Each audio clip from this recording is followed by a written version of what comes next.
This conference will now be recorded. Today's topic is no-till organic with cover crops.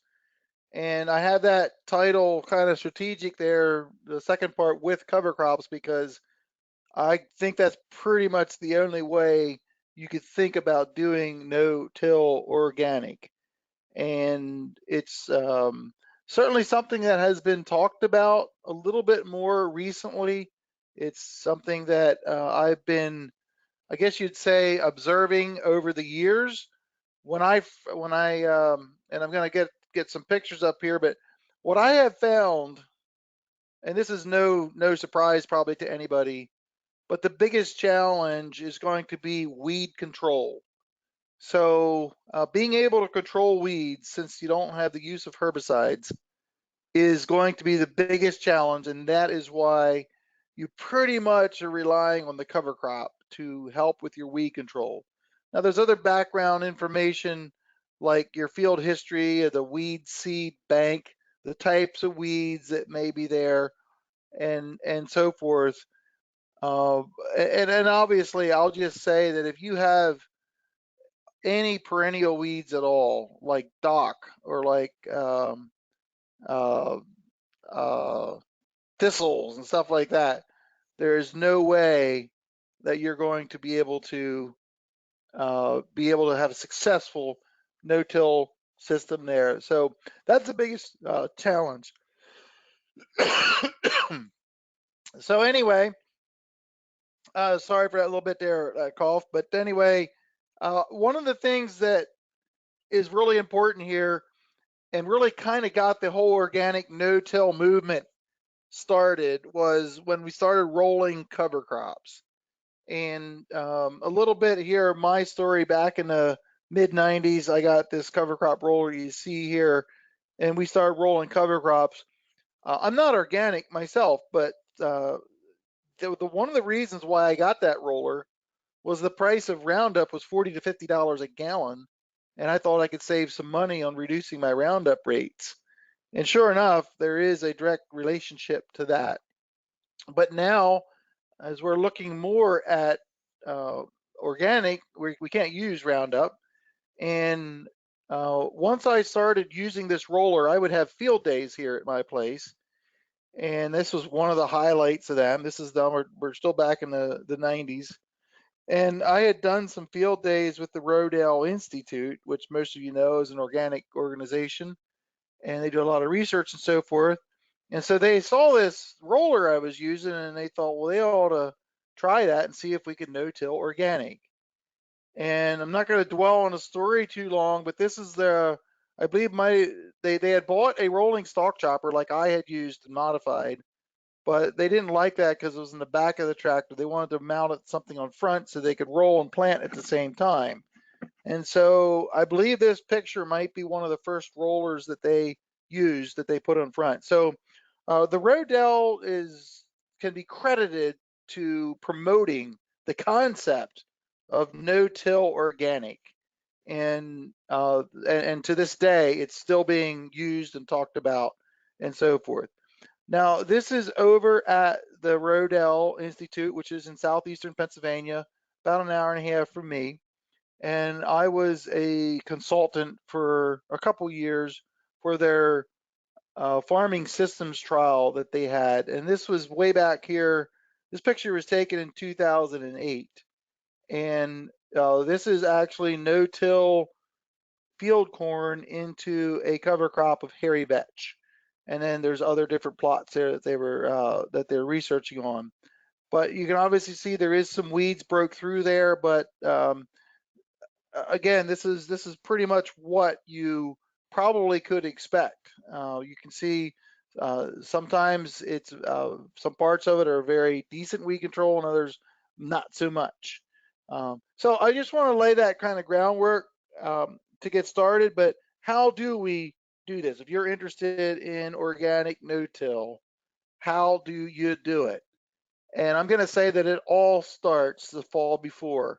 That's when the foundation of success occurs. And it's about getting a good cover crop established. And I'm fully recommending that you drill in a cover crop and instead of broadcasting, because you want the consistent stand, because you're essentially using the cover crop as your weed control methods. So in looking at the proper seeding rate for the cover crop, this is very important. And now that our main objective here is weed control, more than likely you're going to increase your seeding rates than what you may be used to. And seeding rates are relative, they're variable depending on your field fertility, depending on your planting date, and things like that. So you kind of have to get some experience on your own farm. I'm going to give you some seeding rates here in the next slide, but I also want to preface that by saying that you're going to have to see what works for you and your situation. And also when you think about mixes and how that's going to affect the legume to grass ratio in your mix, and what is your fertility needs and so forth. So specifically, I'm going to suggest a few different seeding rates here to get you started, or those you advise to get them started in a direction to head. So for typically cereal rye is used, suggesting 80 pounds per acre. That's just a little under 2 bushels. And this is like in the main cover crop planting time of October. If you go later into November, you're going to have to increase seeding rates, and you're probably pretty much going to have to rely then on just cereal rye or maybe triticale when you plant later in the year. So I have a couple scenarios here. The top one is cereal rye and hairy vetch. Hairy vetch at 15 pounds per acre. Triticale also about the same rate as cereal rye, 80 pounds. Crimson clover around 10 pounds per acre. And some people choose to put a mix in there of oats, just to make a little bit more diversity and have a little bit more ground cover in the fall. For instance, when you have a hairy vetch in a mix, that doesn't provide much ground cover at all. So having that there, and radish for the same reason, to provide more fall weed suppression, which translates into winter annual weed suppression. I'm suggesting around 2 pounds of radishes, or maybe oilseed rape if it's getting later.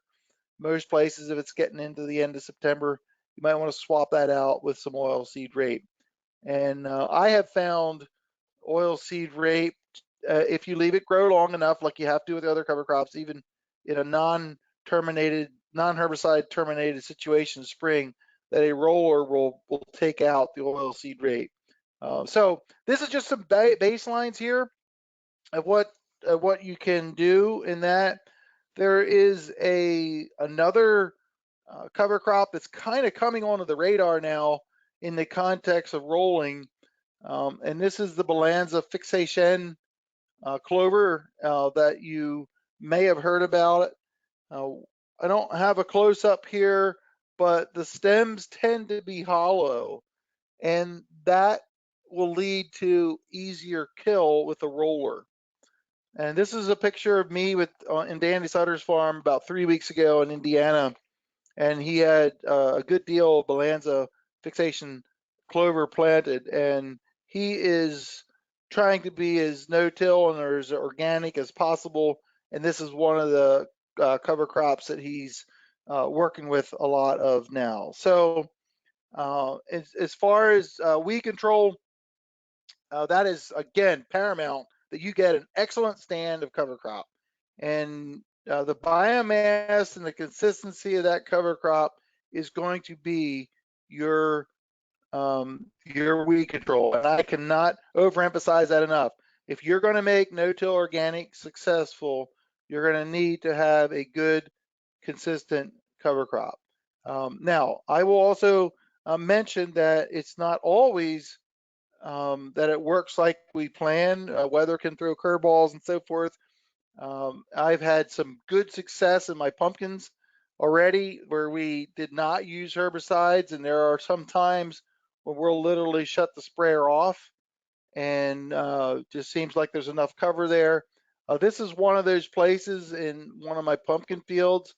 I would consider that pretty good weed control for no herbicides. You can still see there is some there. There are a few weeds scattered throughout. But weeds are pretty hard to control in pumpkins because it takes a while for them to cover the ground, and even then, the vines don't fully shade out the surface for so weeds don't grow. So it's a good indicator crop of the potential of how you could actually no-till in an organic situation. That's some of the biggest uh, biggest things that you need to know in looking at this. There has also been some, I guess you would say, almost disasters where we've done planted a good cover crop and rolled it down, and it just did not keep the weeds back down. This picture here, again, shows you squash that are in there. You have to look for the squash. The weeds pretty much got the upper hand there. This was a situation with working with a neighbor where we were trying to transition this field over to organic, and basically that was a little rough looking there. Now I can give you a few reasons. It was pretty much straight hairy vetch, which in the context of that year having quite a bit of rain, that we lost a lot of our ground cover early because it decomposed early. So we did not have the ground cover. If we would have added a little bit of triticale or sugar rye, it could have possibly helped in that situation there.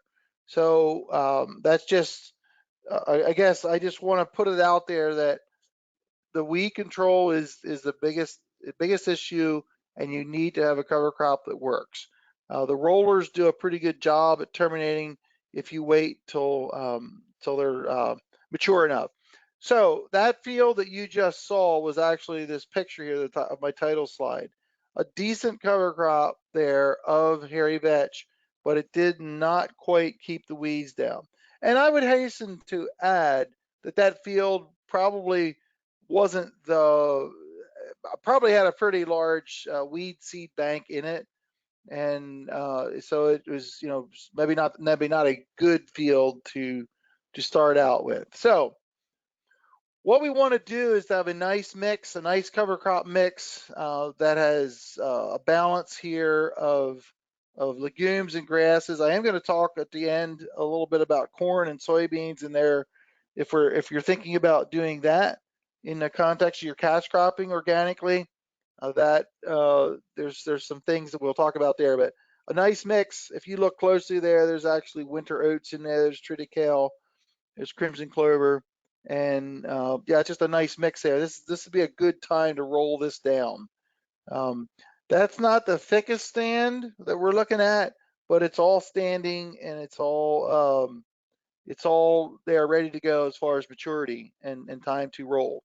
So when is the proper time to roll? You're going to have to let the cover crop mature so that the mechanics of the cover crop roller will take it out, the crimping action. Also, you need to be careful it doesn't blow down. This is, you might have seen this picture before in some of my presentations, but it really highlights an important aspect of success. If a thunderstorm comes in and you have a lot of hairy vetch hanging on that rye or triticale, and it blows it down, it's going to be difficult to plant through that biomass. So that's why it's critical that you get it rolled with the stems in the way that you're going to plant. Sometimes you can plant against the roll, but more than likely it's a lot better to plant with the roll. So a little bit about timing, rolling at the right time. And I'll just mention here, some people ask, well, what about mowing? And pretty much that has not really worked as well. It's harder to plant into when you mow. You can't get as a consistent of when you mow, it doesn't get as consistent to the biomass on top of the soil. It can be swaths sometimes. It takes a lot more power usually, and mowing just has not turned out to be a very viable way to use a cover crop in a no-till organic situation. So you want to wait until like the rye and a triticale and things like that are in the milk stage or past pollination. If you look at this picture here, you can see there's pollen sacs or whatever you call them there. This is getting close to the time to roll. When you see the dust, the pollen, in your field, a roller crimper will do a decent job. And I'm going to show you a picture coming up here that you might want to consider a double roll or rolling 2 weeks apart, depending on your planting date and so forth. So you want to wait till the plant is effectively almost 90% mature, if you will, just before you get into the dough stage of the grain. Or the dough stage is actually great if you can wait that long. A lot of times we're pushing to get our cash crops planted by this time. Another thing is there has been some misconceptions out there, I think, on a roller and what it should do for you. When you're in the late stages of a cover cropping maturity, uh, if you cut some of the stems, it doesn't matter a whole lot. But if you're pushing earliness, you want to crimp and you don't want to cut. Because if you cut off, for instance, a rye stalk that is not pollinating yet, that'll probably regrow from the base, and then you'll never be able to kill it, especially if you don't have the option of herbicides like in the no-till organic. So that's why most crimpers, when you see them up close for the first time, you're surprised at how dull the blades are. They're not really sharp, and they don't intend to be. So you want to essentially crimp the plant so it just screws up the internal parts of it, and it doesn't want to think it can regrow. So that's just a little bit of a background information on that. So the other thing about rolling is when we talk about legumes, here's a crimson clover. This field here was in what we would call full bloom, a beautiful field. And I remember we planted some spaghetti squash in that field. We did have some seeds that were mature enough in that clover that regrew. And you could say, well, that's bad, or you could say that's good. The reality of it was, I didn't mind having some regrow because it was underneath the canopy of the squash. They didn't really bother it. They may have helped me with a little late season nitrogen. I don't really know. But I will say it was somewhat sporadic and erratic throughout the field. It wasn't a nice, even stand. It would have been really cool if we would have essentially got a free cover crop sown. But it was basically we had to plant the whole field there. But the point of this picture is you got to have the legumes in full bloom. Hairy vetch would be purple, and you want to like I tell people that if you're driving by and you say, "Wow, that field's getting really pretty," then it's time to roll. If you're doing it without any use of herbicides. So regardless if it's hairy vetch or crimson clover, you want to see those flowers everywhere. So one of the challenges now, we wanted to grow these nice massive cover crops so we can do weed control, but that presents another challenge. And I alluded to this a little bit and why we need to roll before it blows down is to be able to get good seed to soil contact. Now the picture on the left and the picture on the right, we're literally taking a row apart. The one had an area where it was blown down, in this case cereal rye, and the planter coulter wasn't sharp enough or wasn't in the ground deep enough. It essentially did not cut the cover crop, and it just stuffed it down in. This was a little wetter, and there you can literally see the seed that never grew. And on the left-hand side, you can see this is probably 2 weeks after planting. You can see the seeds up there, nice and growing. So we have, you do the best you can to get it laid down right. There are some new pieces of equipment coming out that can help with this. And this is a cover crop residue slicer. You might have saw this before as well, but it's important to bring it up now. The direction of travel is right to left. As the arrow indicates, it looks backwards, but there's 2 gauge wheels are effectively holding down the cover crop residue while the straight bladed coulter cuts it. So it's able to get a better cut and a more of a slice, as we like to say. This was developed for no-till organic because they were having trouble getting the seed down into the soil without hairpinning.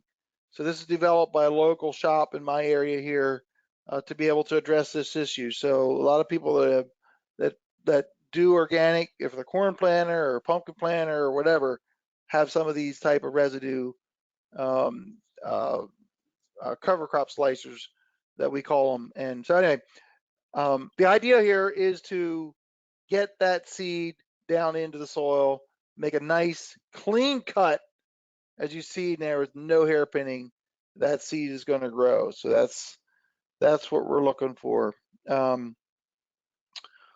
more thing here, and then I'm going to stop. I'm just going to talk about the slide a little bit, and I want to stop, see if there's any questions so far. One more thing is that you might have an option to roll twice. That could be rolling the same exact time, just roll the field twice to get more crimping action, and it's usually fast and it doesn't take long, so it's not a big deal to do that. It doesn't cost much per acre to roll.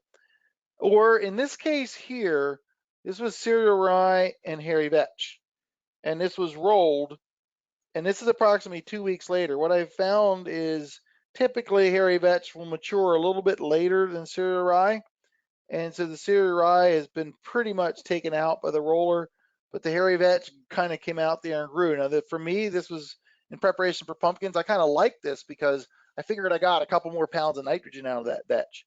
So at this stage here, if you're organic, you can just go in and roll that the second time.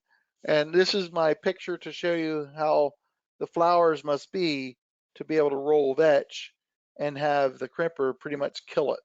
So it needs to be purple, as you see there. So you could roll twice the same day. You can roll a couple days apart, a couple weeks apart. Again, it depends on what you're trying to do and so forth. And so just an example there of some of the scenarios. So I'm just going to pause here for a second. Does anyone have any questions? We pretty much focused on weed control to date. Does anybody have any questions at all, though, about this? Jim, do you got a question? Yes, sir. What model equipment does that cover crop press wheel deal go on? They can build it on anything with a 5x7 or 7x7 frame. Okay. And they've customized different ones. For instance, on my planter, it's a 5x7 frame. On my pumpkin planter, that's why I have it, or a 7x7 frame. So, and they're not cheap. I think they're 500 and if I say 550 a row, I think I'm covered with everything there. Yeah. I had a guy ask if he could put them on a drill. I said, boy, that would get expensive. So this is with your this is that residue slicer, Jim, is specifically for heavy covers, and it definitely wouldn't apply to all farmers. But those who are interested in doing it, let me make a note here. I'll put the phone number down. I do not know of anybody else making them something like that. When I send out the link, I'll put Peckway's phone number down there. Peckway Planter is the name of it. It's a local Amish outfit, believe it or not, who has done a lot for no-till in this area for Amish, and they have also making these residue slicers for specialty crops and organic farmers as well. So, Lloyd. Yeah, two questions. The residue slicer, so that mounts on the toolbar and not on the row unit itself. It's on the toolbar. You almost have to have two of them. I don't know that they can make them to go on a single frame planter. A lot of planters, I don't know. Because my thought was I would replace my coulter, and put it if the mounting system would be correct. Yeah, they would pretty much have to have the incorporated in there would be where you could bolt your parallel link arms of your seeding unit. And I don't know if they can build that or not. That's a question that you'd have to call them and ask. Okay. Second question is on your roller. Is there weight? Will more weight help crimp more? Yes. On my roller, it's heavy enough. I don't need to add extra weight, and it's 2,500 pounds, 10 feet. So that's 250 pounds per foot if you want to think of it that way. With the other rollers that like I&J Manufacturing make, or the one I showed you from Rodale, which is the I&J Manufacturing one, they have um, a hole with a plug where you can put water in. So you can pretty much, you can put an infinite amount of weight as far as, I mean, there's only so much, but you can, you know, if you need a little half full, you put a half full of water. If you need it to completely full of water, you put it completely full. And I think a lot of times people are running them full of water because you need some weight. You do need some weight to make this thing work. So that's just something you probably need to know on that there is a limitation on tractor size, especially if you have a 3-point type, then you have to have a big enough tractor to lift it up. And if you have they make all kinds of rollers now, and some of them are like, you know, hydraulic and wheels and so forth. So they're not hard to pull in the field, but depending how they're configured, how they're designed, you may need a bigger tractor just to lift them up. Yeah, So, we have that Don Logic system on Jack's planter, right, and when we were out planting in some of the wetter spots, the down pressure was too much and it, you know, caused problems. So we actually put it in float, you know, so, right. and where we put it in float, we didn't get near the kill or Hmm. the crimping action as when we had down pressure on it. Yes. That's what Yes. prompted the whole question. Nope. Great question. And you do need a certain amount of down pressure on. I have heard that 200 pounds in that range per foot is a good, I guess, something to go by if you're building one or want to know what to do. I mean, it sometimes it's the limiting factor is your tractor, but you know, you think about that if you buy one, you know what you want to do and so forth. So it does need to have a decent amount of weight on to make this work. Another quick question. Okay, I wanted to talk just a little bit more about. I think I alluded to no-till transplanting. This is something that I have been doing for a while, actually since the mid 90s. This is one of my early tomato fields. I used to grow them out in the field. This was, you know, it's funny how sometimes the first thing you do it, the first time you do something is one of the best times you ever did it. And this was one of the first years, if not the first year, I rolled hairy vetch and no-till transplanted tomatoes, and it's to this day has been one of the nicest stands and one of the nicest, you know, I guess you almost say picturesque uh, one thing I ever did. And I love this picture because you got that nice rolled down vetch that's completely dead, and then you got these beautiful tomatoes that had no fertilizer applied to this point. So I'm sharing this picture in the context of our topic today, no-till organic. This picture here represents no weed control and no fertility to this point. Now, later on, I would have added some fertility that probably wasn't listed in organic approved, so to speak, but just wanted to show you what can be done out there. So this was 20 some years ago. And for those of you who were on the call earlier, we were talking about what I'm doing now is no-till transplanting hemp. So here we are. This is just 2 days ago. We're actually working at it right now, where we're no-till transplanting hemp. And right at this spot, we're using no herbicides, no burn down, just rolled twice, and we'll see what happens.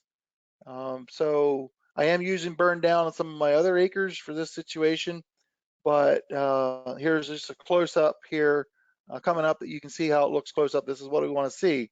Don't want to see any soil showing. We want to see the cover crop giving is my weed barrier there. So one of the things that I'm trying to do now is try and, since there's a lot of interest in growing hemp, that if we're growing, especially the CBD type hemp where it's spread out pretty far, and you know the weeds certainly could grow, and there's a lot of plastic being used, and I don't feel that's necessary. We don't need the plastic to heat up the soil. Plastic has just been used in this uh, for weed control, and I'm saying we can do it here. So in an organic situation, I don't think there's any reason why this couldn't work. in this. So the other thing I wanted to touch on is corn and soybeans, and because that's a lot of the broadacre crops that are out there.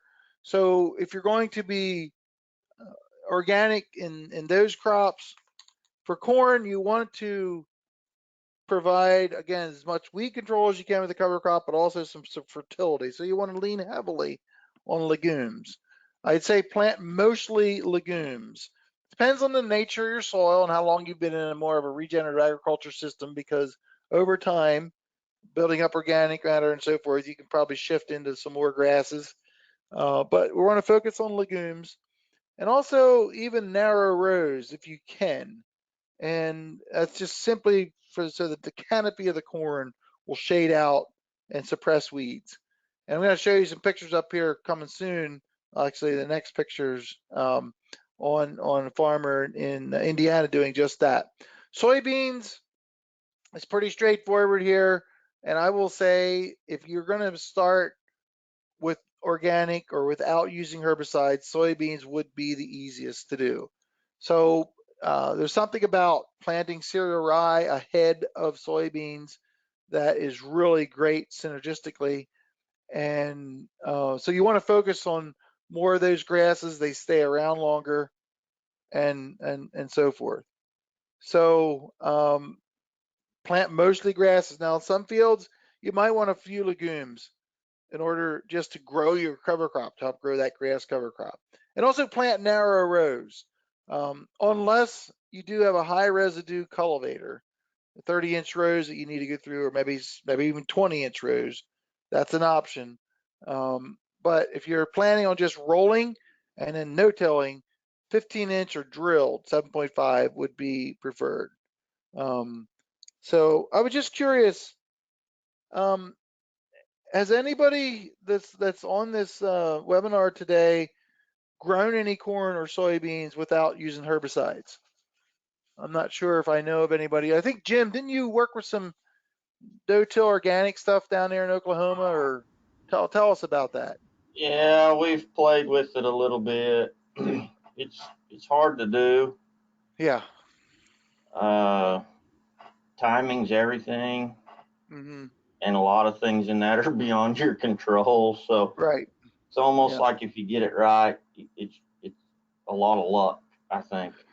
Yeah. Maybe like your tomatoes, if you do it right once, you should just quit then and not do it anymore. Well, I hear you.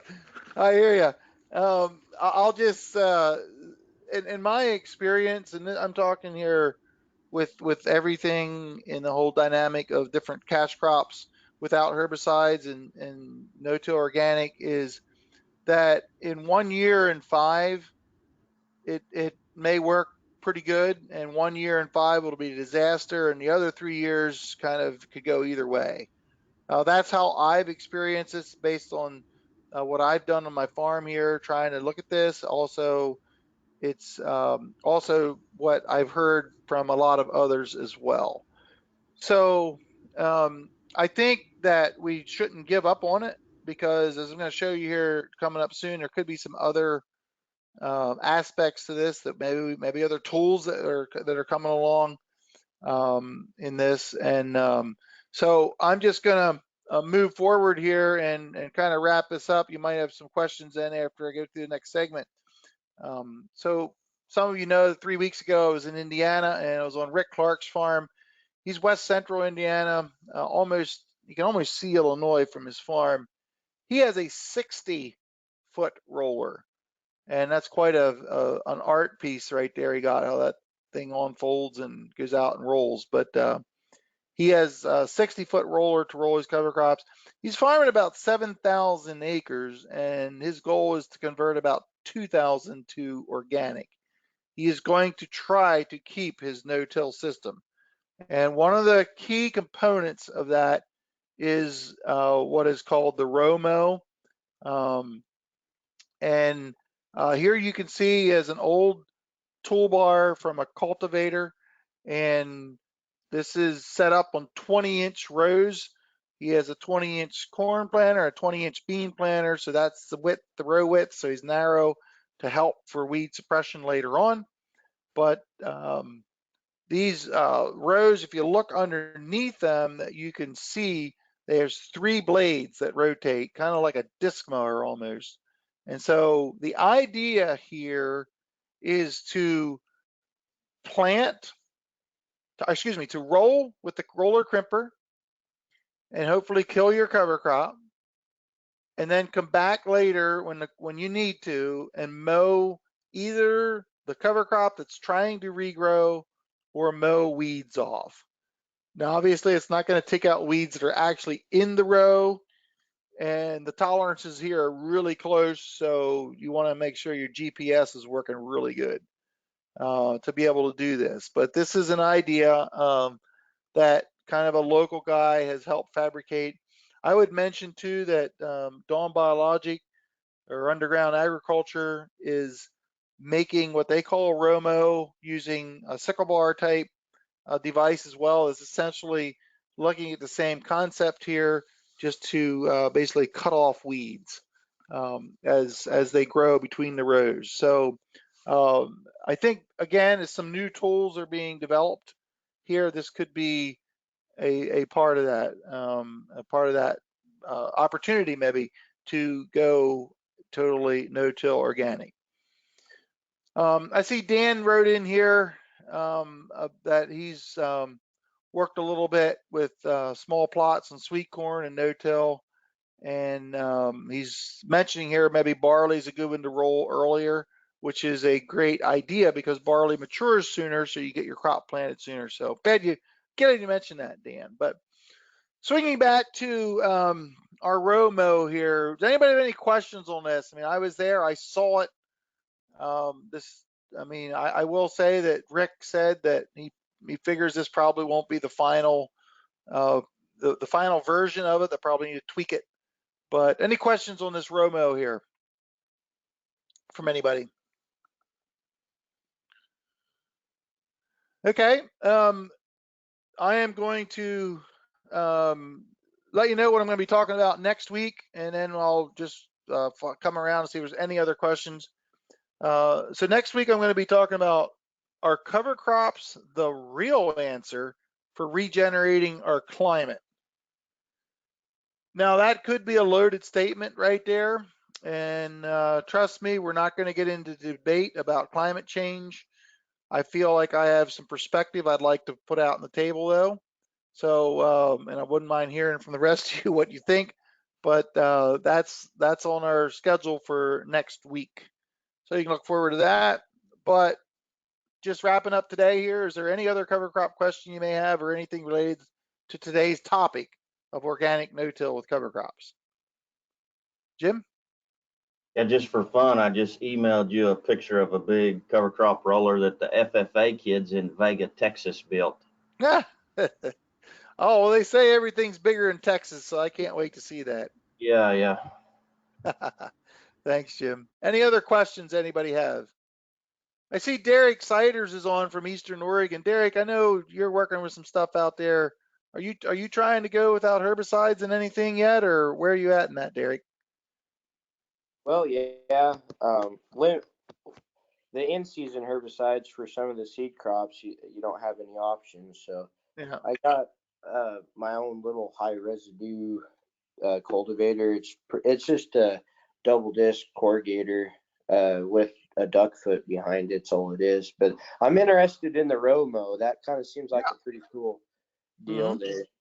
But yeah, that's kind of where we're at right now. I got to try to straighten out my crop rotation a little more. I think I could solve a lot of problems before they start. Yeah, well, no doubt about it. We all agree that this is a higher level of management to get to this point, and it just is, and you have to understand that.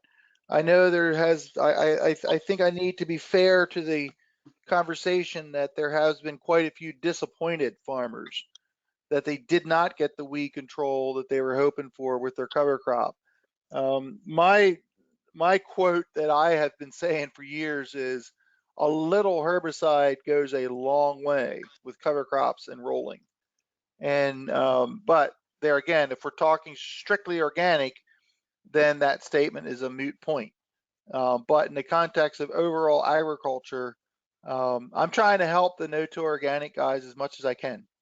But there's a limit sometimes on the degree of weed control you'll get. So, Well, I think, go ahead, Eric. well, I think, you know, everybody could agree that's kind of like the holy grail of management. I mean, if you can no-till, if all you're doing is planting and harvesting, that's like the pinnacle of farming right there. Right. And I think that should be our goal. But until we get there, and how we get there, you know, is where we're at right now. Then as Jim alluded, it does take a lot of luck. You could say it that way to make it work. I like to say that the stars and the planets have to align in a certain way to make it happen. I'm just figuratively speaking here, not literally, but you know what I'm saying. But you know, we're here to learn. I mean, what you know, what will we know 5 years from now? And as we see some of these new tools coming out, I think there certainly is there's opportunity to use less herbicides in an organic situation. You have to use none. So, any other comments or questions? Well, thank everybody for joining today. It was a good discussion. Appreciate it. And until next week, stay curious and keep learning. Thank you, Steve. Yep, you're welcome.